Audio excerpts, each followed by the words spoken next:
Bonsoir, bienvenue dans cette nouvelle émission, le kiosque. J'espère que vous avez passé une excellente semaine, que vous êtes tranquillement installés chez vous. Je vous prie du côté de la Guyane, la Martinique aussi et la Guadeloupe, ceux qui nous regardent en ce moment sur Canal Sat et Canal Sat singulièrement. Nous avons quelques petits problèmes de liaison, donc l'image bloque un petit peu, mais les choses devront rentrer dans l'ordre. Mais la Guyane verra cette émission vendredi soir, ainsi que la Martinique. C'est ceux qui sont sur Facebook qui peuvent nous regarder en direct dès ce soir. Donc je vous souhaite une excellente soirée. Et puis nous sommes ici ce soir avec M. Daniel Compère, rédacteur du journal Le Progressiste. Merci d'être avec nous, Daniel. Merci, Mano. Bonsoir à toutes et à tous, comme dirait quelqu'un de bien connu. Et on voit aussi, j'espère, Grégory, si je peux avoir, donc voilà, première page, Le Progressiste, les municipales 2020. Voilà, merci beaucoup. Je t'ai envoyé le mien. Hein. Mais le tien, là... Ah bon, tu l'as pas. Ça vient. Bonsoir, Michel Bonchy, merci d'être avec nous, rédacteur en chef donc, du journal Justice. Tout à fait. Ça va? Bonne semaine? Après 2 jours de plénière assez épuisants. On en parlera, si tu veux bien. Oui. Et voilà, Justice. Oui, Justice, on a titré sur les municipales aussi. Je vois qu'on a eu le même réflexe. Nous centrons quand même sur l'actualité nationale martiniquaise. Actualité municipale. Tout à fait d'accord. Alors, bonsoir Idi, merci d'être avec nous. Bonsoir Mano, bonsoir messieurs, et puis félicitations pour le travail que vous faites. Je tiens à souligner que faire ça toutes les semaines, bravo, vraiment bravo. À peine un numéro est-il bouclé que l'autre a déjà commencé. Ah, mais j'ai déjà commencé sur le numéro de la semaine suivante. Mais les gens ne se rendent pas compte du travail que ça fait, et puis surtout toi, parce que toi tu es centenaire. Oui, pas tout à fait. Ah, comment pas tout à fait? Centenaire? Non, je ne pensais pas à son journal, je pensais à lui. Ah non. Moi, je l'associe à son journal. Ce qui est vrai, c'est que plus je m'incruste dans cette... Nous avons fait une émission d'ailleurs sur René Ménil avec Geneviève Cécile-Ménil sur ta télévision. Oui. Je ne sais pas si c'est la télévision des Antilles, hein. C'est pas la mienne. Hein. Oui. Et je ne sais pas si... Ah, tu l'as vu? Je l'ai vu. Et on m'a demandé ce que je retenais. Je peux te faire une confidence d'ailleurs avant que je n'oublie. Guylaine Grégal, qui était l'animatrice de cette émission, a été sous ton charme et elle m'a dit désormais je vais l'inviter régulièrement dans mes émissions. Oui, non parce que j'ai laissé parler mon cœur. Oh là. Mais oui, parce que... Car il a un cœur. Oui, tout à fait. Contrairement à ce que les conseillers territoriaux pensent. Non, sans étendre trop longuement sur le sujet, il s'agissait de parler d'une autre facette de René Ménil. D'autres émissions avaient lieu sur l'aspect littéraire, qui est méconnu d'ailleurs. Et puis, on voulait aussi parler du militant politique. Et j'ai donc expliqué que le contact que j'ai eu avec René Ménil, c'est que je suis rentré au Parti communiste martiniquais, que je suis entré au comité de rédaction de Justice, et il était rédacteur en chef. Il avait un magistère à la fois humain et rigoureux. C'est-à-dire que, au niveau des faits, il n'acceptait pas d'approximation, même si l'analyse devait être... il se chargeait de contrôler que l'analyse soit politiquement correcte. Toi qui parles, quand tu fais l'émission, c'est politiquement incorrect. Et sur le style, et j'ai déjà dit ça ici, il nous disait, alors je vais l'imiter, camarade. Tu l'as eu comme prof. Tu l'as eu comme prof de philo, avec son style comme ça. Sujet, verbe, complément. C'est-à-dire qu'il avait horreur. Alors, on parlait des politiciens aujourd'hui qui font de l'écume. Hein? Bon. Il voulait que... Quand tu dis aujourd'hui, oui. c'est gentil. Oui. Ça fait des siècles qu'ils font de l'écume.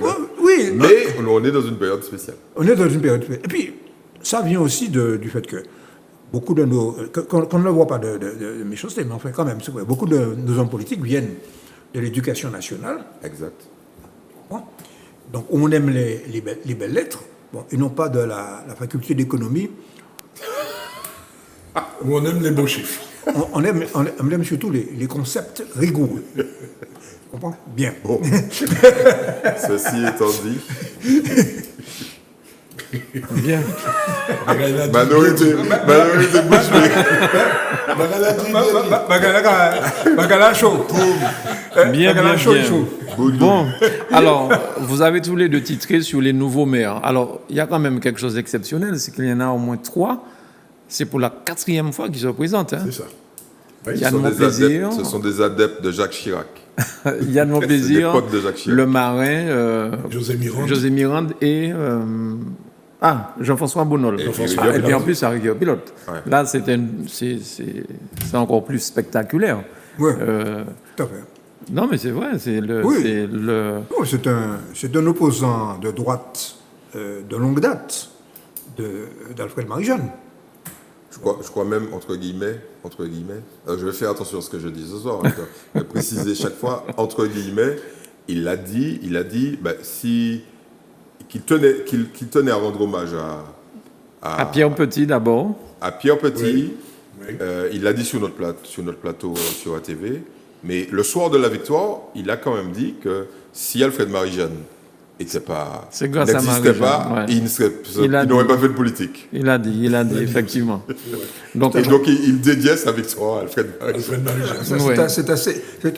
Mais ce pays, c'est le pays des paradoxes, Non, c'est le pays de la rhétorique. de la rhétorique. Alors, rejoins ce que tu disais. Tout à justement. fait, tout à C'est de fait. la rhétorique. Et c'est plein d'humour. Ouais. d'accord. À 8 voix près quand même. Oui, oui, Oui, oui, alors. je vois après.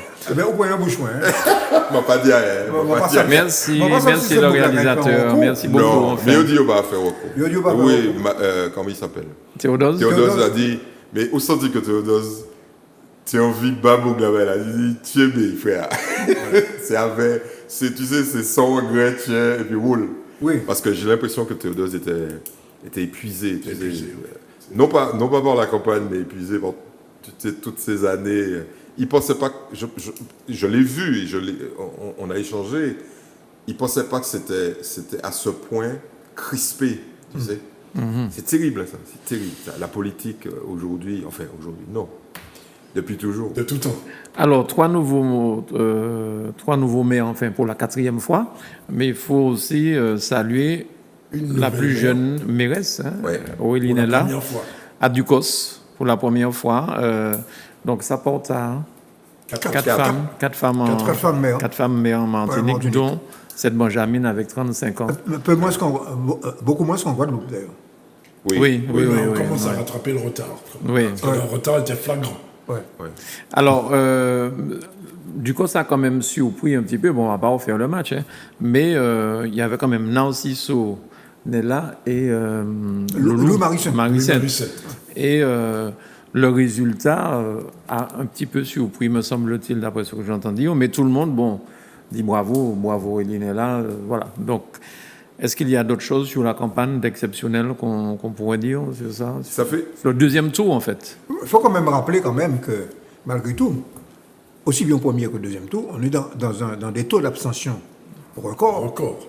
Coronavirus. Et oui, et qu'on peut se poser la question, les politologues font la même analyse en France, ou bien c'est le coronavirus, effectivement, c'est la première explication, ou bien c'est un rejet De la classe politique. de ce qu'on appelle, entre guillemets, je mets des guillemets, la classe politique. Moi, je dirais et le coronavirus et le rejet.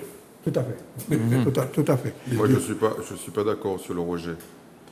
Parce que moi j'ai vu des gros titres, record historique de la participation, de l'abstention. Abstention.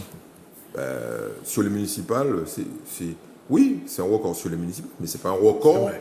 de l'abstention dans la politique Ah oui, non, mais au quotidien. en tu as France. raison. L'Europe ne fait pas des Le scores record, comme c'est ça. sur l'Europe. L'Europe Non, mais- ne fait pas. Et puis certains référendums en France Oui. n'ont jamais atteint des sommets de participation. Et pour nous, c'est la même chose. Donc, moi, quand je vois, j'ai les chiffres là, je vois des communes où on a fait, le Diamant, on a fait 64% de participation. Marin 58,9, Ducos 51,71, François 53,67. Ben, ça, c'est dans la moyenne de ce qu'on a traditionnellement municipal. Hein. Donc, je pense qu'il faut relativiser un peu et dire Covid, ça c'est évident. Les gens qui vont voter aujourd'hui, c'est environ, dans le corps électoral, Oui. donc quand on étudie ça, environ 60% des gens ont plus de 50 ans. Tout à fait. Et les gens qui sont potentiellement les personnes à risque, c'est nous. Je suis dedans. Plus de 50 ans. OK? Donc, ces gens-là se sont dit, bon, ouais, ben, ça... D'autant qu'au premier Il a tour... élu, il a élu, il a gagné. Ouais. Pas qu'à aller. D'autant qu'au premier tour, il y a des maires, il y a des conseillers, il y a des assesseurs qui sont décédés au premier tour avec le corona. En France. En Oui. France. ouais. Donc ça. Alors il faut saluer aussi la victoire du maire du François.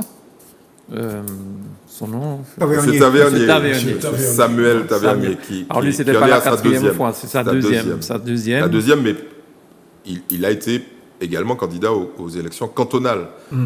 Donc, ça fait plusieurs fois qu'il revient. D'accord.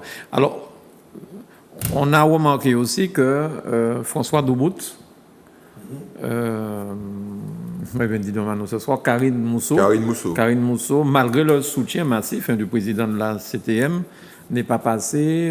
Narciso aussi. Alors, les gens disent, Marie-Jeanne est ébranlée, puisqu'il a perdu Rivière-Pilote, ceux qui le supportaient ne sont pas passés.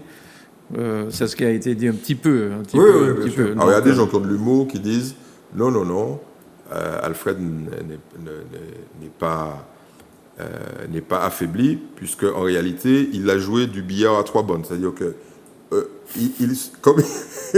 il soutenait une personne en espérant que l'autre gagne.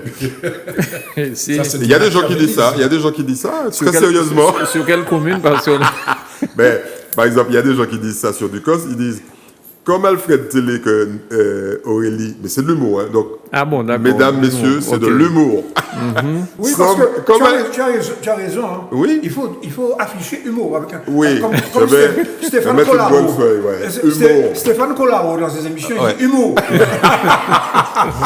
Donc, il y a des gens... Non, mais c'est sérieux, parce que c'est des trucs du terrain. Donc, pour mettre un peu d'ambiance, il y a des types qui m'ont appelé, avec lesquels j'échange, et qui m'ont dit, mais non, il faut Alfred fort. Alfred gagne, parce que, comme Alfred Télé, qu'un monde gagne, il supportait l'autre monde.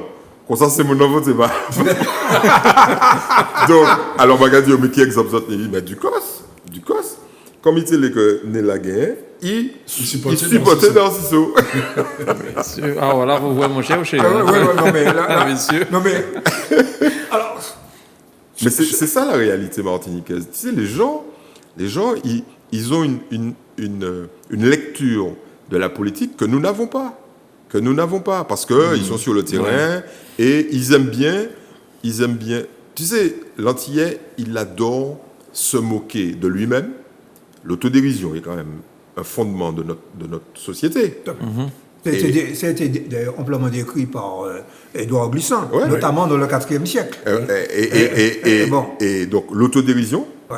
Et puis, et d'ailleurs, je discutais avec un ami qui me disait, tu sais, les gens ont tellement d'affection pour leurs enfants, par exemple,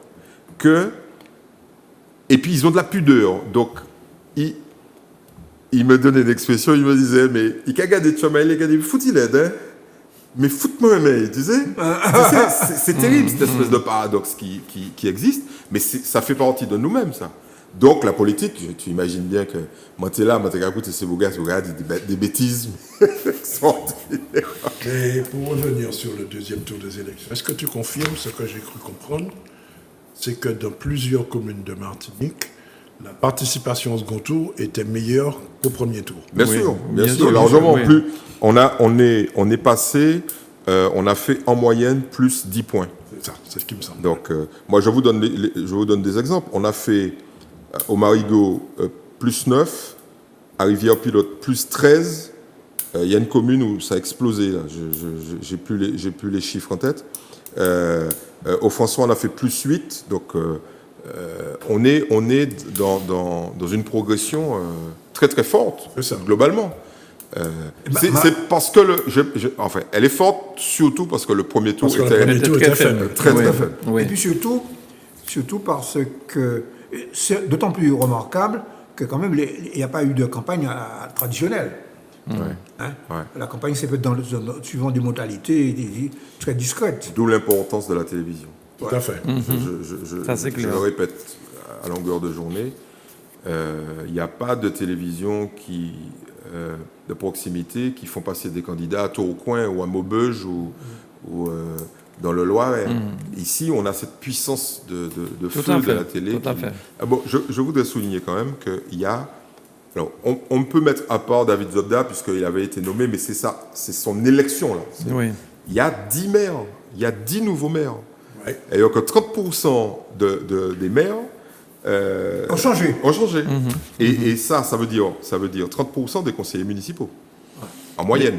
Ça veut dire Conseillers communautaires. changement du pouvoir au quotidien dans les communautés d'agglomération. Ouais. Et ça, la bataille est partie, là. La bataille est lancée. La guerre est partie. Mais bataille est rude.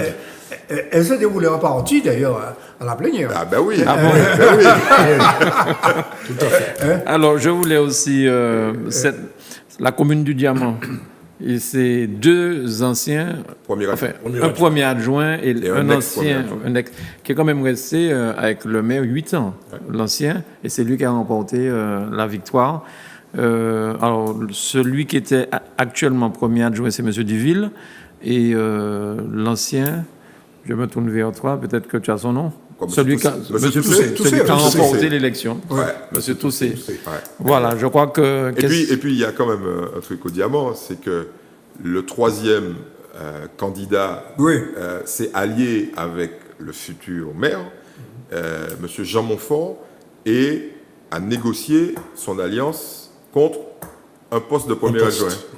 Qu'il a eu. Ben oui, le maire s'est engagé à lui donner le poste de premier adjoint. Fantastique, ça. Peut-être rappeler pour terminer sur ce sujet que l'élection, c'est pas seulement l'élection du maire, c'est l'élection des conseils municipaux. Oui. D'accord ?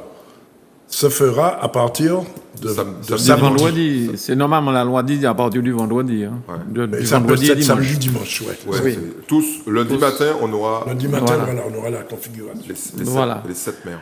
Et on pourra voter aussi bientôt dans les conseils communautaires. Jusqu'à maintenant, on ne peut pas encore le faire. Une dernière observation quand même. Oui.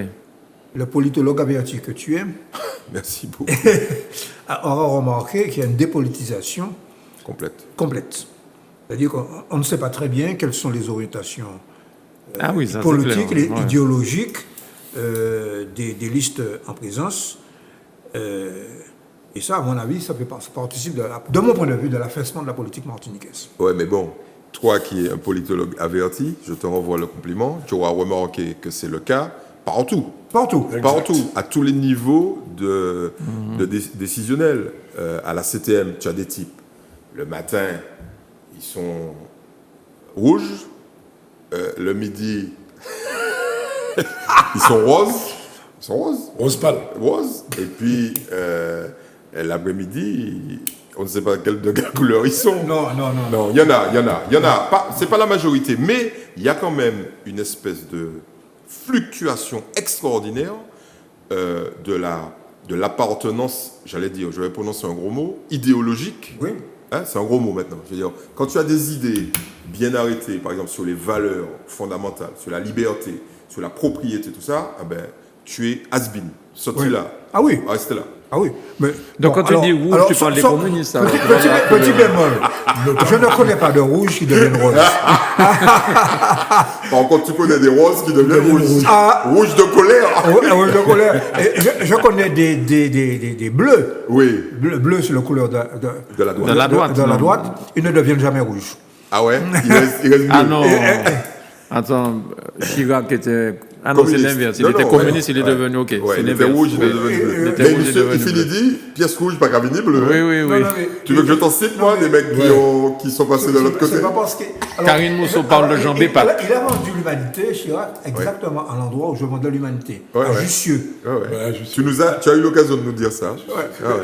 Donc, à Jussieu, qui est l'ancienne section mouffetard du Parti communiste français, dans le froid, Ah ouais. en hiver. Et cigarette sous cigarette. Hein. Oui, Faut se réchauffer. Chirac, t'es qu'à vendre l'humanité, Oui. le matin. ouais, c'est une erreur de jeunesse. Non, c'est Madame Lee qui tourne la tête. Madame Lee tourne la tête. Non, mais Madame Lee changeait. Changeait. Ah oui, non, mais N'oublie il était pas, à fond. Il était Ah à bon, fond, à fond. Ah oui. n'oublie pas quand même qu'il y avait quand même un socle idéologique assez fort entre les gaullistes et les communistes, notamment dans les années en question, notamment ce qui est né, cette fraternité qui est née dans la résistance Oui, contre les nazis. oui. Tu comprends? Mais Michel Ouanor ici, Michel Ouanor. Oui. C'était le plus jeune maire communiste. Plus jeune maire, Et oui. Michel Ouanor, c'était un type. Quand tu lis les écrits autour de Michel Ouanor, que tu interroges les gens qui l'ont connu, ils te disent que la foi dans le communisme de Michel Ouanor du début, j'ai dit, Césaire à côté, c'était de la rigolade. Hein. Son engagement. Mais etc. tu peux me permettre de te raconter une anecdote. Vas-y. Michel Renard, c'est le seul maire qui, conseil municipal, sein de l'écharpe, drapeau rouge en tête, a barré une procession. Là, c'est Fernandel. Un petit cléric. Procession menée par Bon, bah, j'ai le père Gauthier, Ah, ben, le père Gauthier. Ah, Gaston bon. Gauthier. Ouais. Et tu es en procession de la Vierge Marie. Oui. Tu dit la Vierge Marie, je me gardais côté la Vierge Marie. Il dit ça, Non, non, la Vierge Marie, on va barrer ça. Il t'a dit Jean-Jacques Seymour. Jacques Seymour dit, moi, qu'à monter Marigot. Ou c'est un shérif, moi, qu'à monter Marigot. Jean-Jacques Seymour, il va et l'auto,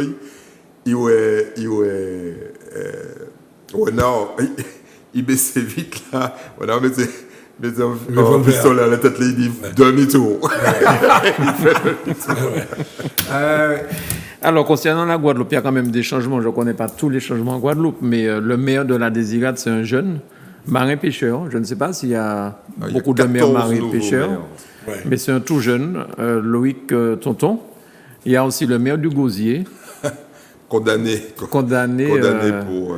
Il semblerait que c'était, d'après ce que j'entends, que c'était un coup monté contre lui. Bon, mais en tout cas, il a été condamné par la justice, Condamné par la justice, mais le mais peuple... pas inéligible.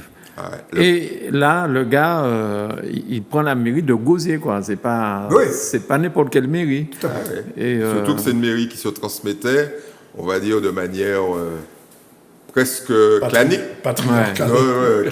Clanique, puisque sont passés Dupont, Toto Lurel, ouais. ok, donc tu sais, ça se transmettait, et puis monsieur Rivet, il voyait tout le monde aller. Mais en fait, c'est les gens, quoi. Mais c'est ça. les gens.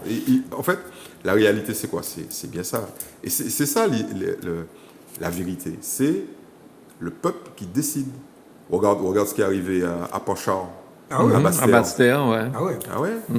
Et à notre ami Bernier, Oui. à Saint-François. Tout ça, c'est 14, t'imagines? Et C'est 34, hein? ouais.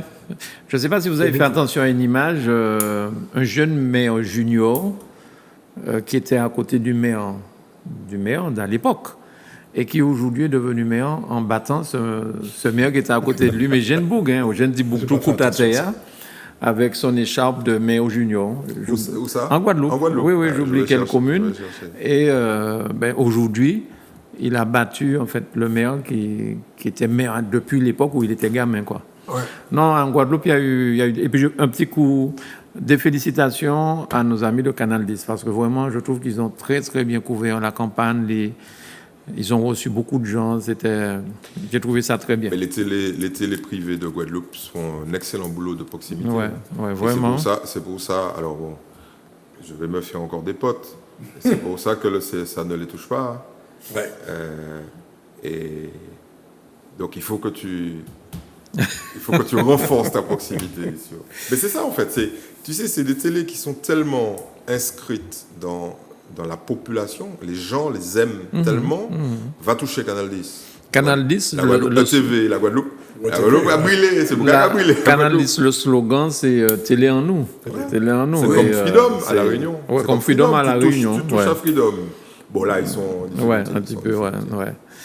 Voilà, en tout cas, je voulais saluer le travail qu'ils ont fait en Guadeloupe. J'ai suivi pas mal de communes en Guadeloupe grâce à eux et connaître un petit peu les maires, enfin, ceux qui se présentaient.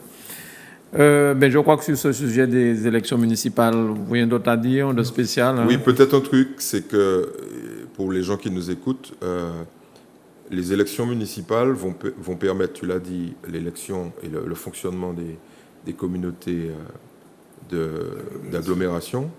Mais il ne faut pas oublier que dans certains territoires, notamment en Guyane, il y aura des élections sénatoriales. En France, le Sénat est renouvelé. Donc Tous les avec 3 l'élection, ans par entier, Renouvelé par- Oui, par entier. Par entier ou par non, moitié? par moitié. Par moitié. moitié. Tous les 3 ans. Et donc, la fin de comment dire, cet épisode, ce chapitre, Certains diraient de ce feuilleton. de ce feuilleton municipal, le plus long de l'histoire de France, permet Donc, le lancement et la date a déjà été fixée, je crois. La date des sénatoriales Ça. a été fixée Oh, c'est fin septembre. fin septembre, mais le 25 ou le 27. Mais la date du deuxième tour De la des Guyane. élections municipales en Guyane n'est pas fixée. Mais elle sera forcément Voilà. entre maintenant et Voilà. le 23 septembre, je crois. Oui, c'est ça, 26. D'accord. 25. Et les 2 sénateurs de la Martinique ne sont pas concernés, Non. puisqu'ils viennent d'être d'être élus. Alors, puisque nous avons parlé de Guyane avec les élections, et puis nous avons entendu beaucoup de choses depuis vendredi dernier sur la Guyane, on a reçu beaucoup de courriers, on vous en remercie. Nous avons été, certes, je ne sais pas quel mot utiliser, mais enfin, Eddie, nous tous les trois, nous étions là tous les trois, Michel n'était pas là, et là, il s'était dit, bon, je reste tranquille à la Michel Limonier Marin. Monsieur dit là, ils ont révélé de la Guyane, c'est pas Mais avant de parler de ce qui s'est passé, les mots qui sembleraient tellement choquer les Guyanais, je voulais vous demander votre avis sur le fait qu'on veuille venir essayer un vaccin en Guyane. Est-ce que ça... Moi, je pense que quand même, il y a quand même beaucoup plus de personnes malades du corona en métropole. Pourquoi c'est en Guyane qu'on vient tester un vaccin? Est-ce que ça C'est pas vous tout à parle, fait, je pense? C'est pas un vaccin. hein. Voilà. Vas-y, Vas-y. vas-y. Non. Non, ou les mots beaucoup. Oui, allez. C'est du plasma. C'est du plasma. C'est-à-dire qu'on prend le plasma, donc le sang, on va dire, on va être simple, de malades qui ont, entre guillemets, je vais vite, je caricature. Donc, pas humour, donc caricature. C'est pas du mot. Non, je plaisante. De patients ayant résisté, soit guéris du corona, soit ayant été immunisés, enfin bon. Et l'idée, mais ça se fait de manière très courante, c'est de faire une transfusion sanguine à des gens qui sont malades pour récupérer la capacité du système immunitaire à lutter contre le... Voilà. D'accord. C'est pas un vaccin, Mais on ne peut pas dire que ça soit quelque chose qui soit fiable à 100%. Sinon, tu imagines bien que si c'était fiable, des pays largement atteints auraient... Et je pense que les Guyanais, c'est ça qu'ils n'ont pas... Ils n'ont pas accepté l'idée d'être un peu les cobayes. Voilà, ce qu'ils n'apprécient pas, c'est que l'aspect expérimentation. Ouais. Donc c'est expérimental, comme son nom l'indique. Oui. Et ils ont l'impression d'être pris pour des cobayes. C'est bien ça, Ouais, c'est ça. c'est bien ça le mot. C'est ça. Tout à D'accord. fait. Tout à fait. Et puis c'était malvenu. Là encore, mais bon, ça rejoint ce que je disais. C'est-à-dire que tu peux pas... je veux dire, réfléchis 2 minutes, quoi. Je veux dire, avant que le gouvernement prenne ce genre de décision, réfléchis 2 minutes. Tu ne vas pas faire ça à Ajaccio. C'est beau gars, ou pas quand même dit ça. Donc, regardez au ça, regardez, bon, circulez. Une bizarre. Mais là, tu te rends compte, tu vas jusqu'à presque prendre l'avion. Voilà. Ouais. Et ce qui était prévu, parce que bon, j'ai quand même quelques relations, quelques coups de fil. Ce qui était prévu, c'est un accueil très sévère. Hein. Je ne suis pas sûr que cette dame aurait pu descendre de l'avion. Voilà, comme Jean-Marie Le Pen il y a quelques années ici, où l'avion n'a même pas pu atterrir, hein, je crois. Non, il a survolé. Il a survolé, il a été en Guadeloupe. Oui, il était parti en Guadeloupe. Ouais. Je peux te dire, moi, t'es là. 87. C'est ça, hein? Oui. Tu étais sur Sur la le piste de tarmac, l'aéroport. quoi. Il y avait deux comités. Il y avait deux comités contre la venue de Le Pen. Bon, disons un comité disons, en gros, des indépendantistes, et puis un comité de la gauche classique. Mais enfin, on se retrouvait tous à la montagne. Et Il a formé Choui en les tarmac là. donc, c'est pour moi d'ailleurs l'occasion de parler d'un militant disparu, Yves Holo, que tu as dû connaître. Oui, Ouais. bien. Yves Très Holo, bien. qui était un Prof d'histoire. franciscain. Franciscain, oui. Prof d'histoire. Non, Non, il était c'est son frère, c'est il son était frère. inspecteur des impôts. Ouais, c'est son frère qui était prof Son d'histoire. frère qui était Ouais. prof d'histoire. Ouais. Son frère était un militant de la GEM, d'ailleurs. Tout à fait. Un militant. Attention à ce que tu vas dire. Attention à ce que tu vas dire. C'était un militant, disons, plutôt partisan de l'action directe. On va dire ça comme ça. Comme ça. Comme ça. Bon, en tout cas, c'était une famille de militants. Et le père était un membre du PPM. Oui, Florent Holo. Florent. Oui, oui. Florent Holo, ami de Fernand Branchy, Ouais. mon grand-père, qui ont tous les deux eu la médaille en tant que douanier, parce qu'ils ont sonné le clairon pour quand le gouverneur est allé à Saint-Pierre et que la montagne s'est remise à recracher. Ils étaient douaniers, mais de la dernière catégorie. Hein. Ils ramaient le canot. Ils ont ramené le gouverneur sur le bateau, ils l'ont sauvé, et on leur a donné une médaille pour ça. Ouais. Ouais, non, mais bon. Non, mais. Non, mais c'est... Non, et on se retrouve tous les deux sur le tarmac à empêcher Le Pen d'arriver. Alors, inspecteur d'impôts comme toi, en fait. Tu Pas travailles tout à aussi fait. J'étais commissaire de la concurrence et des prix. Alors, Oui. j'ai une question un peu bête, hein, Oui. excuse-moi, hein, mais ton engagement politique, comment t'as-t-il mené à travailler pour l'État? Est-ce que c'était pour être... Tu poserais la question à un enseignant? Non, mais... je je peux poser la question. Mais comme je connais ton engagement politique, et puis tu ne l'as jamais caché, je veux dire. Est-ce que ça t'a pas procuré des ennuis? D'abord, je te réponds. Un fonctionnaire n'est pas au service de l'État, au service du peuple, de la nation. Tu as vu qu'il est bien préparé parce qu'à mon avis, cette question-là, on a dû lui poser. Toute sa vie, on a dû lui poser la question. Alors, non, mais je comprends que cette question. Alors, je te dirais qu'il y a un certain Renard, d'ailleurs, qui disait, pour combattre les communistes, vous êtes autonomiste et vous êtes au service de l'État. Le même Renard. Hein. Le même Renard. Michel. Michel Renard. Parce qu'il était devenu de l'autre côté. Oui. Non. Et il est certain que pour beaucoup de Martiniquais issus des couches populaires et des couches moyennes, la fonction publique a été un moyen de promotion sociale. Ouais. Bon, et que par ailleurs, je l'ai déjà eu l'occasion de le dire, comme le statut de la fonction publique, quand même, je préfère être au service de l'État, qui, bien sûr, en respectant l'obligation de réserve, etc., ce qui a été quand même mon cas pendant des années, hein, on est obligé de la fermer, même quand je constate des choses abominables. Bon. Mais le fait est, c'est que je préfère être au service de l'État qu'être au service d'un grand groupe capitaliste martiniquais qui ne tolérerait pas que je puisse être engagé au Parti communiste. Alors, mais... Ce ne serait pas compatible. Ma question surtout, c'était que comme tu n'es pas quelqu'un à masquer ce que tu penses, Oui. est-ce que ça ne te posait pas problème dans ton travail, dans ton avancement? Tout à Est-ce qu'ils fait. n'utilisaient pas ça contre toi? Ah, mais bien sûr. Écoute, je n'ai pas terminé directeur. Hein. C'est tout, je t'ai répondu. Ouais. Oui. Alors que D'une certaine manière, je savais que je sacrifiais ma carrière à mon engagement politique. Non, mais ce Les que valeurs. ce que Michel ne te dit pas, c'est qu'il était infiltré. C'est un agent du Parti communiste au sein de l'administration française. Alors, il y a un peu de ça. Il y a un peu de ça, mais surtout, je fais attention à ce que je dis parce que même en étant à la retraite, Tu es tenu. Exactement. Tu es tenu. je suis tenu à une certaine obligation Tout à fait. de réserve. de réserve, mais je ne veux pas non plus esquiver la question parce que tu poses une question importante. C'est que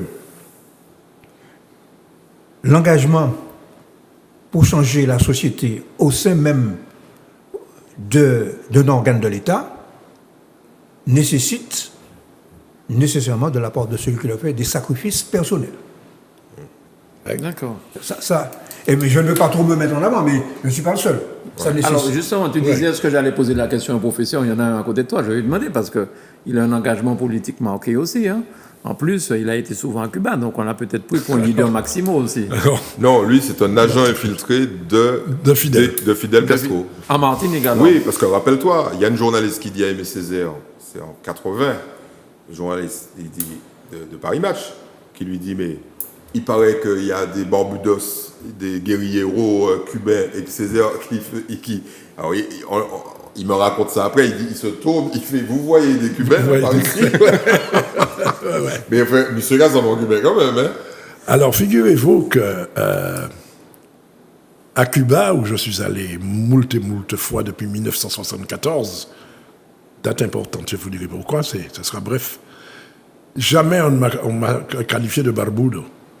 Pourtant, j'avais déjà la barbe. Hein. Jamais on me qualifiait de barbudo. Et jamais, contrairement à la Martinique, on ne m'a surnommé Fidèle. J'ai eu l'occasion, l'avantage et l'honneur d'être à côté de Fidèle, beaucoup plus petit que lui. Hein. C'était grand. Ah oui, un colosse. Bon, jamais personne n'a dit tiens, mais c'est cet frère Fidèle. Non, pas du tout. Ça, c'est en Martinique. Pourquoi Cuba? Et quand j'ai eu quelques, avec des guillemets, quelques démêlés avec la préfecture, c'est effectivement à mon retour de Cuba. Et notamment en 1974, parce que je suis revenu avec une valise de livres. J'avais une petite valise que je tenais comme ça, pour donner l'impression qu'elle n'était pas lourde, tu as fait passer 10 kilos, hein. Tu n'as pas des douettes. Et dès l'aéroport, on était 4, dont mon regretté frère Jean-Claude Darnal, Ouais, qui est décédé récemment. qui est décédé le 8 mars. Ouais. Et dès ce moment-là, on m'a saisi ma valise et on m'a convoqué à la préfecture. Et ce qu'il y a de plus bête, c'est que dans ces livres, il n'y avait pratiquement pas de discours de Fidel ou de Che Guevara. Il y avait du Aimé Césaire, bon, c'était déjà Un peu radical. un peu radical, du Molière, À son époque, très radical. les femmes savantes, les précieuses ridicules. Il y avait du Simone Schwarzbart, mais tout ça en espagnol. Ouais. Et j'ai eu l'occasion d'ailleurs de porter, je ne sais plus, je crois que c'est une saison Congo, de porter ça à Césaire qui m'a dit ils ignoraient que je fusse traduit en espagnol. Mais est-ce que ça t'a posé des problèmes dans ta carrière? Non, Non. je ne peux pas dire. Bah, il n'a pas fini directeur non plus. Hein. Non, voilà, je sais que j'étais surveillé et à un certain moment, les écoutes téléphoniques étaient très à la mode. En 74, il saisissait tout. Hein. Il y a comment il s'appelle Tony Delcham qui dit, enfin quand je dis 74, dans les années 70, le mec était totalement paranoïaque. Il retourne, je ne sais plus, de Paris avec un nouvel observateur qui fait l'apologie, je crois, des mouvements indépendantistes ou un truc comme ça. Il y a Bouga, il saisit le nouvel observateur, il dit il n'est pas rentré, il dit ça en Martinique. Moi, ils m'ont laissé entrer et puis ils m'ont convoqué quelques jours après à la préfecture. Mais le gars était très gêné, il n'avait rien à me reprocher. Ouais.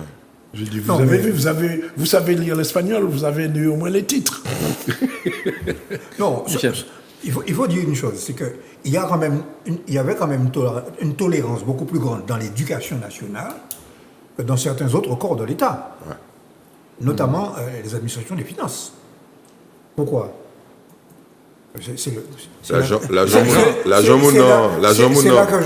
Mon vieux penchant marxiste qui reprend là-dessus.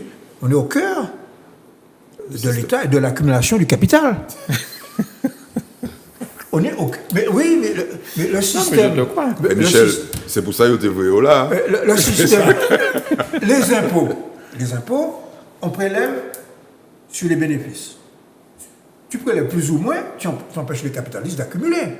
Les prix, tu les contrôles. Tu les empêches de... Donc tu tiens à la bonne place. Mon ami Olo et moi, nous étions très surveillés. Bon. Mais en même temps, là où nous étions, nous pouvions les surveiller aussi. C'était... Par contre, Oui. pour revenir une petite seconde à moi-même, je me suis toujours bien gardé de, comme on disait, de faire de la politique Voilà. dans mon enseignement. Voilà. Et je me rappelle certains élèves qui n'étaient pas des couillons, hein, qui essayaient de savoir. Et il y en a un qui a vendu la mèche un jour. Monsieur, on sait que vous êtes du BPM. Hein. Ah bon, tu en sais des choses. Tu sais, et alors, ça te dérange? Ah non, non, pas du tout. Bon, ben oui, alors. Mais jamais je n'ai laissé transpirer Tout à fait. Oui. mes choix politiques dans mon enseignement. Par contre, je sais que j'ai volontairement éveillé mes élèves à l'Amérique latine et aux grands groupes capitalistiques des États-Unis. Oui, tout à fait. La United Fruit, etc., Corporation. Et juste une petite anecdote pour terminer. Un inspecteur général venu de France, inspecteur Martinique, Guadeloupe et Guyane. Et je me rappellerai toujours le ravissement de cet inspecteur quand il m'a inspecté. En ce moment, je ne comprenais pas pourquoi, mais je sens dès le début qu'il est intéressé. Parce qu'il avait inspecté 15, 20, 30 personnes. Toutes, c'était la United Fruit, United Bronze. Ben, qu'on ne sait rien qui, machin, latifundiaire américain, des trucs comme ça, etc. Il en avait ras la casquette. Surtout entre nous, qu'il était plutôt réactionnaire. Et moi, j'arrive avec un commentaire de photos, d'images, 2 touristes français qui sont en Espagne, qui se sont mis évidemment à la mode espagnole, etc., et qui vont dans une arène, pensant voir une course de taureaux. Et déboule devant eux un ballon de football. Ça a marché du tonnerre, les élèves étaient contents comme tout, ils ont bien causé. Et cet inspecteur était content parce que, enfin, on l'avait sorti du capitalisme américain qui envahit l'Amérique latine. Alors, on parle des impôts. Tu as parlé des impôts. Darmanin, apparemment, a fait entrer beaucoup d'argent là, avec... Tu as oublié la Guyane, là. Non, je reviens sur la Guyane, bon, parce que comme ça sera très long, je suppose. Donc, Non, Pas forcément. Pas forcément. Non, mais on peut parler de Darmanin. Oui, mais Darmanin a fait entrer beaucoup d'argent. Il semblerait. 12 milliards. 12 milliards milliards. pour la fraude fiscale. Voilà, c'est énorme. C'est 12 important. milliards. C'est 10% de ce qui est évacué chaque année. Voilà. Alors, Chaque année, c'est 120 milliards de dollars. Alors, d'euros. alors, le sénateur communiste Bouquet, qui a écrit un livre remarquable il y a 2 ans, je te citerai le chiffre que vient de citer Eddy. Eddy. Et on est très, très en dessous, c'est bien, mais on est très en dessous de ce qu'on peut récupérer. Bon. Alors pourquoi? Parce que ces services-là ont été massacrés quand même. Hein. Bon. Vous avez quand même entendu dire depuis plusieurs années que les services fiscaux se mobilisent, les trésors, etc., pour le manque de moyens. Oui, tout à fait. Bon. Et Ils ont fermé des perceptions, etc. Donc quand on me dit qu'on ne fait pas de politique, mais la politique de classe, elle va jusque-là. Ce n'est pas la même chose d'avoir un ministre de gauche qui renforce les services fiscaux pour chasser les fraudeurs. Darmanin de gauche. Il avait entré 12 non. milliards. Ah, bon, c'est la première fois qu'ils en font rentrer mais autant. oui, autant, mais c'est ça. Oui, mais... Donc, je te pose la question, est-ce qu'il est de gauche pour avoir fait ça? Il applique des trucs de gauche. Les lois qui ont été votées qui permettent ça ont été votées sous Hollande. Hein, Oui, Oui. tout à fait. Très- Tout à fait. Ils ont mis un petit logiciel en place là. Emmanuel Macron est souvent à l'origine de ces lois.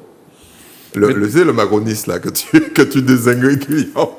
Le qui sait qu'il fait la deuxième partie du Non, mais le problème des 120 milliards, c'est que le problème aurait pu être réglé de manière extrêmement simple. Hein. sur de l'incitation à rester, à mettre l'argent en France. Exactement. Mais le problème, c'est que le jacobinisme pur et Mais dur... non, mais comment on peut faire ça, Eddy? Parce que les gens qui vont ailleurs ou mettent leur argent ailleurs... Non, c'est en parce que- défiscalisation. En défiscalisation. Voilà, C'est-à-dire c'est que, ça, c'est tu ça. sais, Michel le sait, il y a plein d'économistes qui ont étudié ça. C'est à partir d'un moment, on ne parle pas des gens qui n'ont pas d'argent. Ceux-là, on a déjà donné les chiffres ici, c'est 70% je le répète pour qu'il y a des gens, parce que tu sais, les gens nous attaquent régulièrement, au lieu d'aller vérifier. Allez vérifier. Nous, on n'est pas, on n'est pas des savants. Allez vérifier, vous avez la possibilité de vérifier. 70% des foyers martiniquais ne sont pas concernés par l'impôt. Tout à fait. L'impôt sur le revenu. L'impôt sur le revenu, l'impôt sur le Oui. revenu. L'impôt sur le revenu. Mais il s'agit de ça, la fraude fiscale. C'est essentiellement l'impôt sur le revenu. Et puis il y a aussi de l'IS, mais bon, c'est de l'impôt sur le revenu. 70% des gens ne sont pas concernés. Donc quand on parle de ça, ils disent, les mecs, c'est pas nous. Il reste 30%. Sur les 30%, il n'y a que 30% qui vont finalement être imposés. Ça fait 9%. C'est ça. Donc, au bout d'un moment, les mecs, comme ils représentent 9% de la population et qu'ils payent 80% de l'impôt, ils en ont marre. OK? Donc, tous les économistes disent, vous pouvez monter jusqu'à un certain point. Par contre, si vous voulez récupérer plus, travaillez sur des politiques fiscales qui soient attractives. Parce que de toute façon, le type, il est bien emmerdé de faire de l'évasion fiscale. Pour quelle raison? Comment il fait pour dépenser son argent en France? Comment il fait? C'est comme les dealers. Les mecs, ils accumulent. Yoni, en Kaila, Yoni, 1 million d'euros. Ok, attends, 1 million d'euros. Ok, dépensez-y. Dépensez-y. Allez acheter en Kaila. Allez acheter en Kaila. Investis dans l'entreprise. Qui nous bouge là, qui est fermé puis la J là. Cahuzac. Non, Un trafiquant. récemment là. Quoi, Qui a annoncé pendant la. Balkany. Balkany. Bon, vous l'avez acheté en Kaila. Écoutez, Saint-Martin. Ouais, à l'époque. À l'époque. Bon. Oui. Non, mais alors. Oui, mais à l'époque, à Saint-Martin, tu faisais ce que tu voulais. Oui. Parce que c'était qui le président de la République? Mais ceci dit, il y a quand même un problème. Le problème, c'est qu'il n'y a pas d'harmonisation fiscale au niveau européen. Et donc, il y a quand même ce qu'on appelle de la concurrence fiscale, c'est-à-dire que du dumping fiscal. Et c'est un des problèmes que devra résoudre l'Europe, si on veut quand même qu'il y ait plus de justice fiscale, c'est que les pays qui voudraient être plus rigoureux, etc., ils ont peur de provoquer des délocalisations. C'est simplement en Belgique, aux Pays-Bas. Donc, qui sont des paradis fiscaux. Des paradis fiscaux. Bon, je ne parle même pas du Luxembourg. Et ce sont des pays européens. Bien sûr. Donc tu peux aller mettre ton argent dans un pays, dans une banque au Luxembourg. L'IS Jean-Jacques Arnaud, il a mis les sièges de ces sociétés en Belgique. Bon, par conséquent, il échappe en grande partie. Tu as deux pays en Europe où l'impôt sur les sociétés aura des pacotes, c'est l'Irlande et le Luxembourg. Donc au lieu de mettre ton siège à Paris, tu le mets à Luxembourg ou en Irlande. Alors on ne parle pas bien sûr des paradis fiscaux dans la Caraïbe. Ça c'est autre chose. Ça c'est pas légal ça. Mais aller en Irlande c'est légal. Oui, parfaitement. Apple a été contraint par exemple de rembourser l'État irlandais de 13 milliards de dollars de bénéfices non taxés par l'Irlande. Et ça, c'est l'Union européenne qui, sur ce plan-là, est souveraine. D'accord. Attention, ça ne plaisante pas. Par contre, dans la Caraïbe, c'est... ce que tu veux. Mais comment tu fais pour envoyer cet argent là-bas? Par des virements, tout simplement. Par des virements. C'est plus les mallettes. Donc l'État, c'est tout de suite que tu as transféré ton argent? Mais non, tu fais un truc très simple. Tu vas tu mets une filiale dans un État un peu permissif. Il y en a un, Chypre, Malte, l'Irlande, le Luxembourg. Ce virement, il va aux Bermudes, aux Bahamas, Cayman Islands, Turquie, Caïcos, Sainte-Lucie, Dominique, Barbade, Trinidad, Saint-Vincent. C'est parti. Panama. Mais il parlait de la... Oui, de la Caraïbe. oui, Donc, tout cet argent-là, l'État ne peut rien faire. Panama, Par an, c'est... Non, Panama, on non, peut tu peux... comparer. Tu peux Absolument. alors, tu peux rien faire, non. Quand tu adoptes une politique un peu restrictive, tu fais quoi? Les pays, on leur demande de faire de la coopération financière, ok? Et s'ils ne veulent pas, ben, c'est pas très compliqué. Les compagnies, les entreprises qui ont des comptes dans ces pays-là se voient geler leurs comptes dans les pays en question. Les États-Unis ne plaisantent pas avec ça. Par exemple, une banque. Les États-Unis peuvent dire toutes les transactions en dollars, donc que ça soit vers les États-Unis ou à partir des États-Unis, toutes les transactions en dollars sont interdites. BNP a morflé sur ça, ils ont payé. Bon. Donc le petit pays là qui reçoit des banques, les banques finissent par leur dire bon, on va pas venir chez toi parce que les États-Unis nous ont dit, parce que le gros business c'est où? C'est pas aux îles Caïmans, c'est aux États-Unis que tu fais du business. Bon, donc les États-Unis te disent choisissez les frères.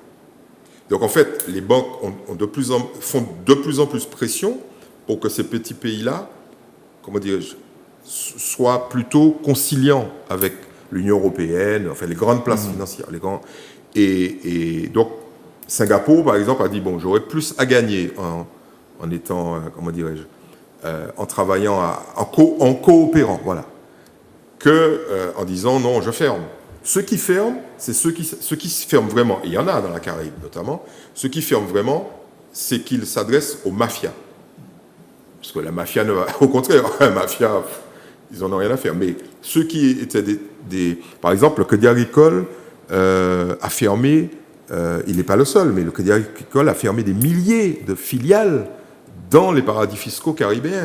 La BNP, Société Générale, toute une série de banques françaises, italiennes, etc. C'est pour gars dit bon, pour ne pas serrer nous, aux États-Unis par exemple, et puis tu as des banques qui disparaissent. Les États-Unis ont tué des banques. Hein. Il y avait une banque pakistanaise qui s'appelait la BCIC, la Banque internationale du commerce, etc. Les mecs ont fermé la banque aux États-Unis, et en fermant le marché américain, ils ont tué la banque. Ouais. D'accord. Enfin bon, ce jour-ci, il semblerait qu'il y ait un accord qui doit se passer entre les États-Unis et l'Union européenne sur ces questions d'évasion fiscale. Ouais. Bon. Parce que ça va loin. Hein. Ouais. Ça va loin. Quand tu es né aux États-Unis, tu es français, tu es né aux États-Unis, mais bon, les États-Unis, tu t'en fous, tu vis en France, tu fais des affaires. Mais tu as quand même la double nationalité. Les Américains ont fait voter une loi qui leur permet de demander aux banques françaises de te donner l'état de la situation financière aux États-Unis. Non, en France. En France. En France. Et si tu ne le fais pas, écoute bien, si tu ne le fais pas, la banque est taxée de 20% des impôts que ce type aurait dû payer. Ah ouais. Et le maire a négocié là en disant bon, les mecs, calmez-vous quand même. Mais en France, ça représente des dizaines de milliers de personnes. Hein. Et puis pas des smicards. Pas des bons connos, quoi. Pas des petites sommes. Voilà. Alors, revenons donc à la Guyane, parce que la semaine dernière, il y a peut-être beaucoup de choses à dire. Bon, tu as été... quel terme employé? Mise à l'index. Mise en index, voilà. Parce qu'il y a le sénateur Georges Patient, donc, qui a peut-être regardé ou il a peut-être entendu parler de l'émission et il a envoyé un courrier sur les réseaux sociaux. Qui ne concerne pas Daniel. Hein. Oui, qui ne concerne pas Daniel. C'était. En fait, chacun a pris ça. Oui. Chacun a pris sa tape. Parce que j'ai eu ma tape, tu as eu ta tape, Zouk Télévision en général a eu sa tape et on nous a même appelé à un moment la télévision des Guignols. Hein. C'était la télé des Guignols, quoi. Donc, genre, voilà, des faux journalistes, enfin bon, des Guignols. Ouais. Donc, qu'est-ce qui s'est passé? En fait, Eddy a dit un certain nombre de choses concernant la Guyane en parlant, mais tu seras plus à l'aise que moi pour dire ce que tu as voulu dire ou que tu as dit. Oui, mais je pense que ma réaction au déchaînement, hein, au lynchage, parce que ça ressemble à ça, et ça, c'est inacceptable. Ma réaction, ma volonté de réagir est liée à ce que moi j'ai vu sur Daniel Compère. Okay. Alors, on peut difficilement taxer Daniel Compère de collaboration avec Annick Girardin. De nègre de maison de Annick Girardin. Parce que vous bêtise Daniel Compère qui a écrit ou qui a dit Annick Girardin. Bon, soit ces gens-là sont... Mais je pense que, en fait, derrière tout ça, il y a une malhonnêteté intellectuelle qui a permis, je dirais, une espèce de mystification, de manipulation. Et je regardais les vidéos, c'est pas compliqué, je vous le fais court. Hein. Je dis, la France considère que la Guyane, c'est un truc dans lequel on peut envoyer des gens, Pour installer des gens. les Mongs, et je rappelle l'histoire des Mongs, et c'est une fusée. Parce que Daniel me dit à un moment, et il n'oublie pas la fusée. Donc je leur ajoute la fusée. Qu'est-ce que les mecs font? Ils enlèvent le début de la phrase, la France pense que. Et puis qu'est-ce qui reste? La Guyane, c'est un truc. Voilà. Ça s'appelle une manipulation pure et dure. OK? Donc, les gens qui ont regardé l'émission en entier considèrent que, bon, alors il y a un député guyanais qui a employé le mot, qui a dit, bon, j'ai bien vu que Marajou faisait de la rhétorique. OK? De De la rhétorique. OK? Et il dit, bon, tout ça est ridicule. Mais moi, je voudrais répondre à M. Patient. Donc, j'ai répondu à M. Patient. Je lui ai envoyé une lettre que j'espère être ouverte. Enfin, je lui ai demandé de la rendre publique. J'ai souhaité qu'il la rende publique, où j'ai repris exactement ce qu'il disait dans son mot et j'ai apporté mes réponses. Bon, il la rendra publique ou pas. Mais en clair, quand on décrypte tout ça, on s'aperçoit en réalité que nous, et je m'associe à vous tous les deux, nous avons voulu très clairement dire que la Guyane était victime de manière permanente depuis des siècles d'une attitude qui était une attitude de laxisme. Faut relire l'histoire de la Guyane pour bien comprendre ce que le gouvernement français... Alors, il ne s'agit pas... Je dis l'État français. Il ne s'agit pas du gouvernement actuel. C'est pas ça. C'est l'État français considère et gère la Guyane. C'est un vrai scandale, ok? Mais pas plus que la Martinique et la Guadeloupe, ok? Et à un moment, je dis, mais ça, Patient ne le reprend pas dans ses propos, hein, je dis que ce que je dénonce, c'est la racialisation de l'attitude de la France vis-à-vis de nous et vis-à-vis de la Guyane. Et je dis, si c'était des Blancs, ils n'ont pas été traités comme ça, ok? Et je dis à un moment, je suis plus extrémiste que toi. Et tu parles de la Nouvelle-Calédonie. Et je dis, les Caldoches, voilà. Quand les Caldoches parlent, etc. Bon, on va pas refaire le film. Ouais. Moi, je dis la chose suivante. Je ne demande à personne de s'excuser. Ce que je mets en avant, c'est la liberté d'expression. Et j'ai l'impression qu'il y a des gens qui considèrent que ça n'existe pas. C'est-à-dire que tu n'as pas le droit de parler. Ok? Depuis où dire bagaille, faut manipuler, changer, mais bien évidemment avec un but précis, c'est l'instrumentalisation. Oui. Et puis le dernier truc que je vais dire, il y a des gens qui ont dit, nous pas connaître rien la Guyane, nous pas connaître rien, nous pas ça y est, donc virgule, nous pas ni droit parler de la Guyane. Voilà. Ah bon? Donc ça veut dire qu'un Guyanais, par exemple, n'aurait pas le droit de parler de la Martinique.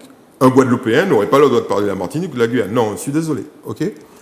La liberté d'expression, ça veut dire que, par exemple, lorsqu'on dit que Trump est un vrai connard, on a le droit de le dire. Tu es d'accord?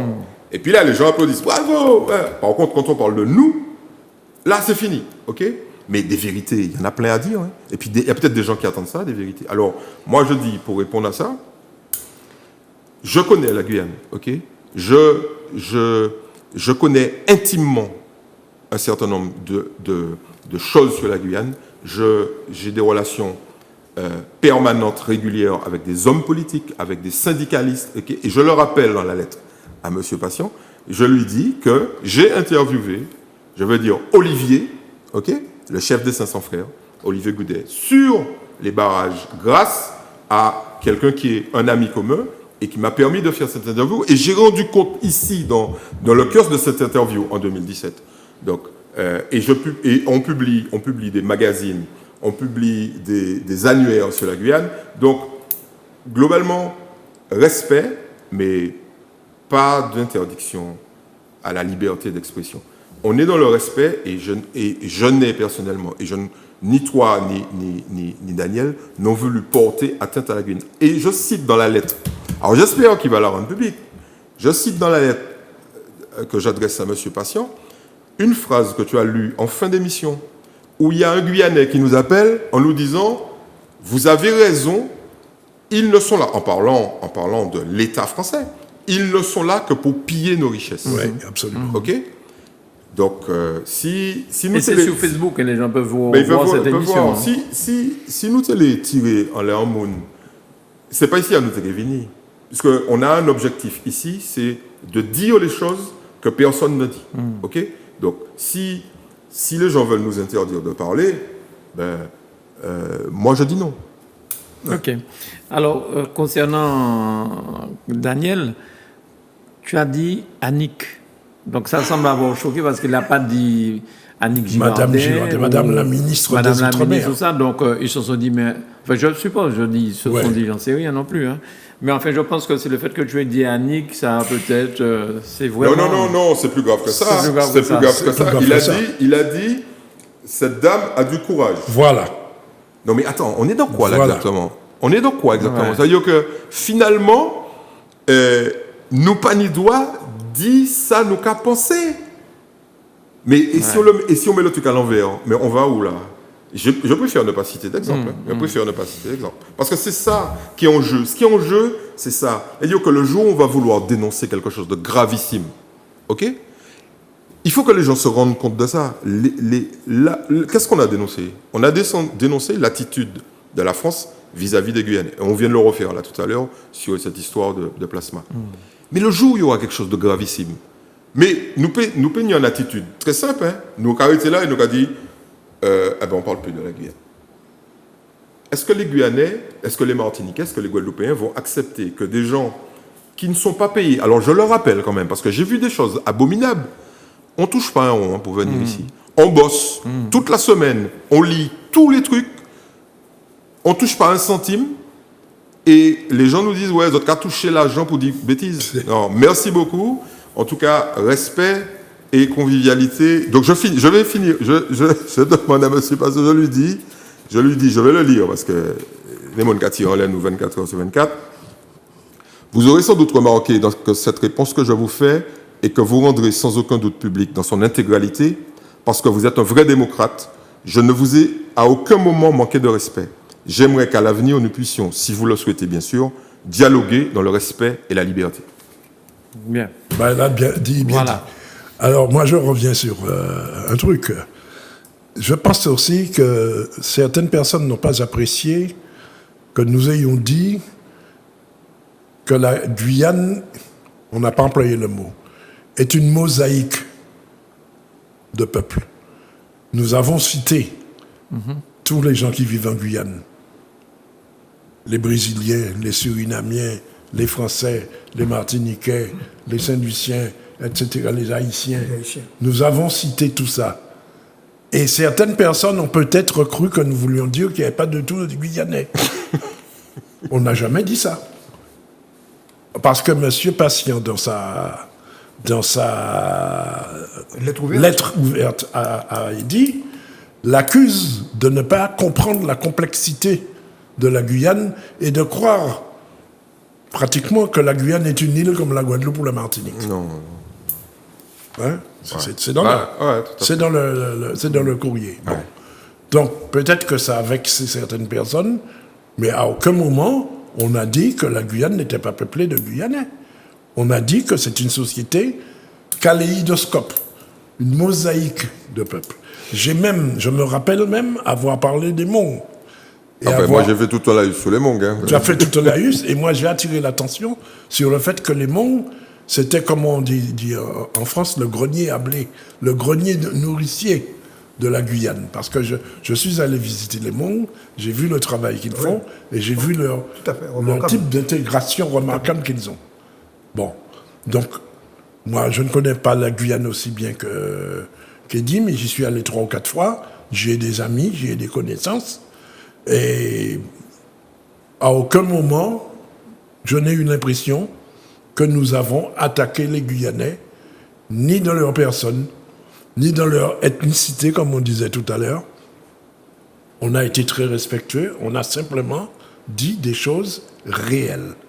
Alors, quant à cette histoire de nègre de maison d'Annick Girardin, Eddie a déjà dit- Je vais t'offrir un petit costume, tu vas voir.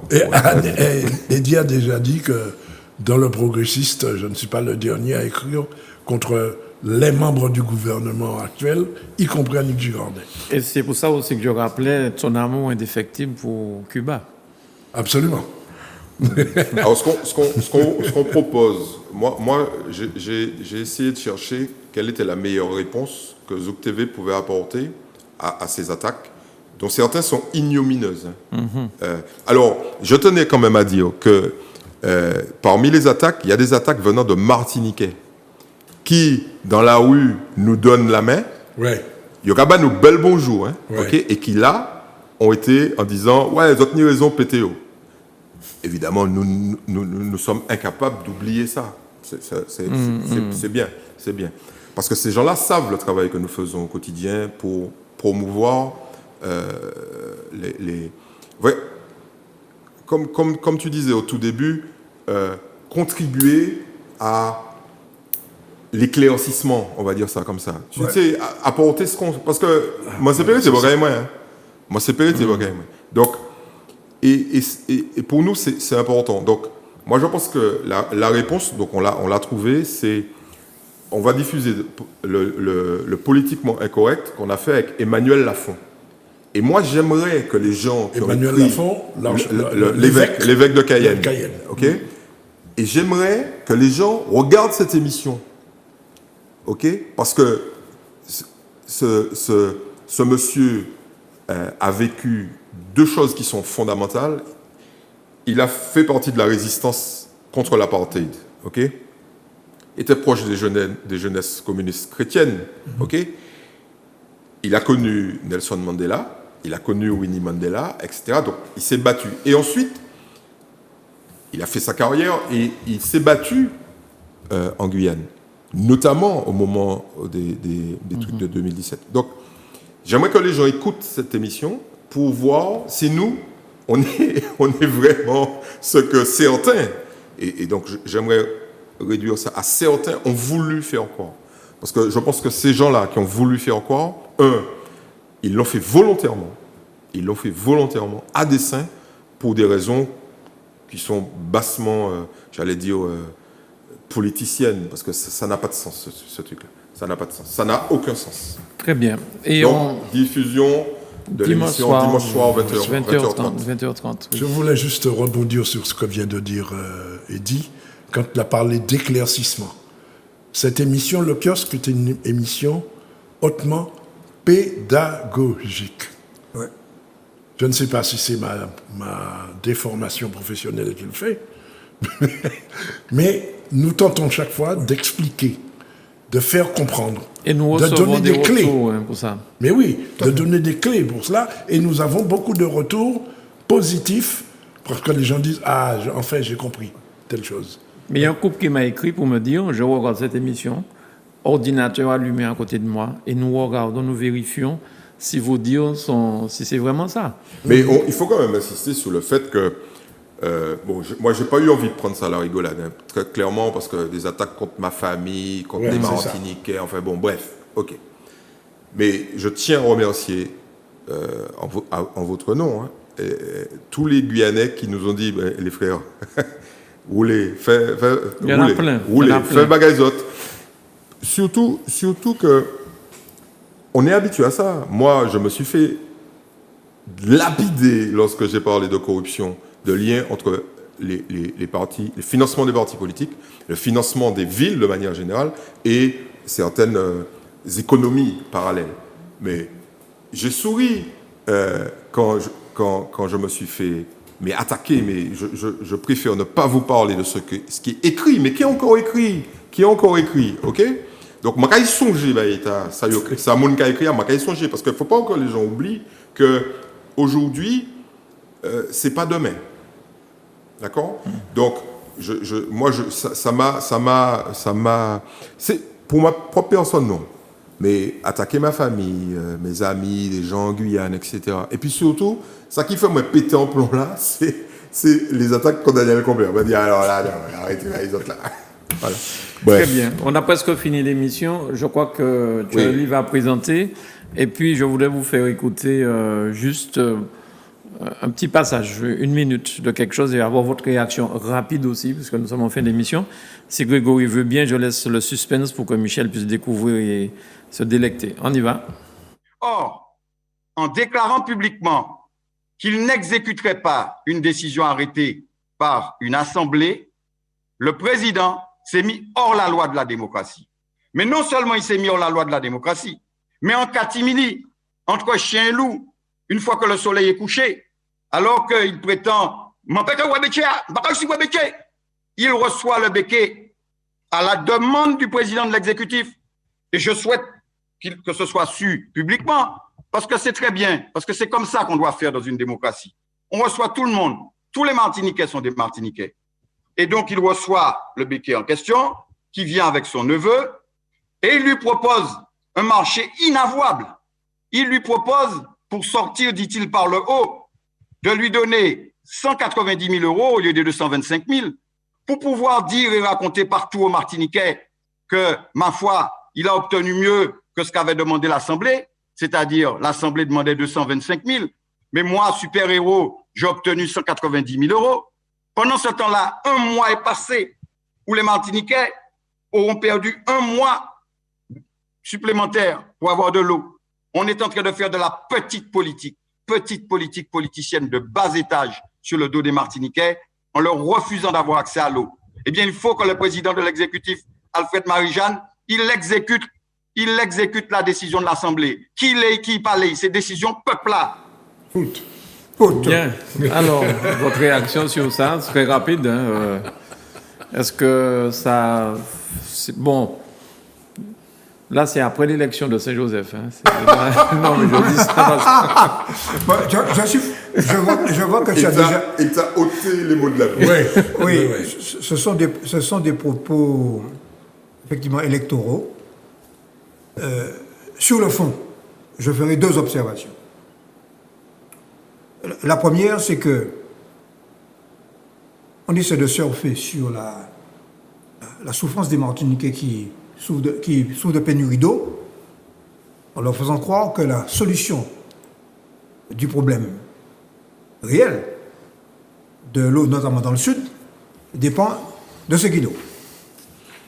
Alors je dirais que la Société martiniquaise des eaux, qui n'apparaît pas là, refuse d'acheter l'eau de Seguino et préfère celle de la Durand. Parce qu'elle est moins chère. Celle de la Durand. La Durand. Parce qu'elle est moins chère. 57 centimes pour l'eau de Seguino, qui a été d'ailleurs fixée depuis 2009 par le Conseil général de l'époque, et 36 centimes, bon, comme c'est une société capitaliste, et elle étrangle d'ailleurs Odyssey. Ouais.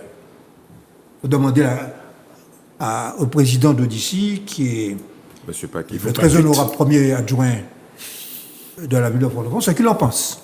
Du conseil ou du siège aussi. Donc c'est un collègue. C'est un collègue.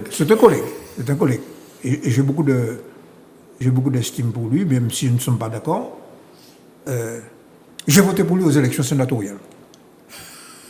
C'est pas bien. Voilà un scoop. Voilà un scoop. Alors là, c'est un scoop. C'est reparti. La deuxième chose, c'est ce que j'ai dit en plénière, c'est que même si une assemblée a le droit de voter ce qu'elle veut, elle ne peut pas voter une décision illégale. C'est-à-dire demander une convention transactionnelle dans laquelle on demande à un ordonnateur qui est responsable de l'argent public, de payer ce que demande le demandeur. Une convention transactionnelle, article 2044 du Code civil, elle doit se faire sur la base de concessions réciproques. De concessions réciproques. Alors, Mathé savent. Mais de 250, il est passé à... Non, de 450, il est passé à 200, je crois. là parce que, par ailleurs, en vertu d'une jurisprudence constante de la Cour de cassation, la transaction doit comporter des concessions réciproques sous peine de constituer une libéralité qui rendrait le contrat illégal. Voilà. Ouais, mais en fait, ils peuvent quand même faire semblant, quoi. C'est ça que ça veut dire. Bon, alors, il faut négocier quand même un peu, quoi. Mais il faut. Mais c'est pas normal que le président de l'exécutif, à qui on a donné, on a demandé de négocier, il reçoive la partie adverse pour tenter d'obtenir un consensus. Et alors. Bien. Non. Non, bien. Je ne veux pas entrer dans une polémique avec D'accord. Michel, parce que Michel a une lecture un peu particulière de la chose. Mon plaisir n'a jamais dit... J'ai regardé l'émission, moi aussi. Ah, c'était pas une émission, c'était un film. C'était un film, un feuilleton. Mon plaisir n'a jamais dit que Marie-Jeanne devait ou ne devait pas recevoir le béquet. Non, il a dit on se reçut un loup. Ah. Parce que ça s'est passé En catimini. en catimini le soir. Bon. Bon. Est-ce que c'est vrai? Est-ce que c'est le soir ou est-ce que c'est en plein J'en sais soleil? rien, peu importe. J'en sais rien. Eddie? Non, il y a un truc qu'il faut remettre à plat un certain nombre de choses. Bon, moi, j'ai beaucoup de respect pour Yann Monplaisir, mais tantôt, comme dirait l'autre, Yann Monplaisir a vilipendé avec Fred Lordino, et avec raison, vilipendé un conseiller exécutif qui, dans des propos un peu, j'allais dire emportés, parlait du béquet. Ok ? Mais il fait pas mieux, là. Hein. Il fait pas mieux. Je l'ai entendu dire, par exemple, que les enfants d'un conseiller exécutif travaillent chez un gros béquet, et c'est un gros béquet à qui on donne plus de subventions. Bon, l'idée, c'est quoi? C'est de dire à ces hommes et ces femmes qui représentent le peuple de la Martinique d'avoir un minimum de respect pour le peuple. Pour eux, ils peuvent se défoncer. Il n'y a aucun problème, ça existe depuis des millénaires. Mais pas en public comme ça. Parce que, rappelez-vous que quand Monsieur Boutrin, un peu emporté, attaque à titre personnel Monsieur Lordino, qui est-ce qui intervient? Yann Monplaisir qui dit il est inacceptable d'attaquer machin, ad nominem en fait. Il nomme le mec. Il a raison. Mais qu'est-ce qu'il fait là? Il dit, attention, zot kadi bagay en les moins, il a raison de protester, mais il n'est pas obligé de dire, moi savent que y'en des autres conseillers exécutifs, ni un ish ou ish qui travaille, bon, tu sais, au bout d'un moment, tu peux pas à la fois taper sur des gens et puis utiliser les mêmes stratagèmes. Donc, un partout, balle au centre. Un partout, balle au centre. Mais il faut que ces gens n'oublient pas un truc qui est important, parce que nous, on essaye, on tente de faire en sorte que les gens puissent comprendre comment ça fonctionne. Mais quand ils entendent ça, nous, à Charrette là, parce que si jamais on dit, bah, il a raison, il va... Nous, à Charrette là, parce que c'est mon organisme. Mais la sanction, nous, personne ne va voter, bah nous. Hein. C'est ça. Ni 10 personnes qui ouvraient à aller là. Mais j'ai fait le calcul, au cours des 24 dernières années, les 34 maires qui étaient là, il y a 24 ans, ont tous disparu. Et rappelle-toi, on dit, oui, mais le renouvellement démocratique est lent. 24 en 34, ça fait une moyenne de 8 à 10 mecs tous les 6 ans. Eh bien, il y a des élections à venir. Et vous allez voir. Après, on va dire, ah oui, il y a des surprises. Mais non, frère, vous tenez des langages. Et puis, ni en caméra. Les paniques caméra, les autres là, en check coco, machin. Et puis, il y aura mettre en caméra, maman, dis fait capri. Eh bien, moi, je pense que le prochain président, quel qu'il soit, devrait éviter de rendre public ces débats. OK? Et là, on verra que les types, ils bossent, ils se respectent. C'est sûr. Parce que lorsqu'ils sont sortis de là, on le sait, Michel peut témoigner, tu peux témoigner, dans les conseils municipaux. Eh ben, ces bougas sont faits, nous rappelons pauvre, comme ça. Mais ouais, jouez moi, mais c'est pas grave, on m'a dit ça. Tu connais le contexte. Ce sont des postures. Je suis quand même obligé de te répondre parce que là, moi, qui est sorti là, il a dit, voilà, c'est ça qui roule là? Non, voilà. Donc, je n'ai pas parlé du problème de fond, hein. Tu as vu? J'ai parlé des problèmes de forme. Mais la forme conduit à l'efficacité. La forme conduit à l'efficacité. Comment tu peux résoudre des problèmes quand tu as des objectifs comme ça? Mais ce qu'ils oublient, c'est que ça satisfait leurs partisans, bien évidemment. Ah, frère, c'est bien content. Par contre, leurs partisans ne pèsent que 10% de l'électorat.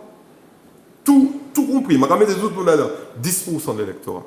90% de l'électorat, ça, frère, maman, il y a un Poum!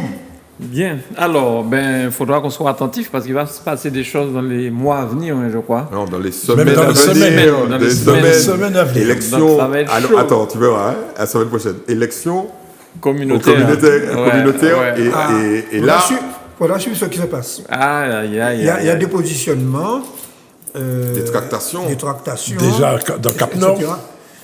Non, je voudrais. Mais pas quand très même- long, Michel Pazot. Là, on a N'oublie pas que j'ai un mot. un petit dépassé. bouquin à. Ah oui. Je voudrais dire un mot quand même, pour aller dans le prolongement de ce que dit Eddy.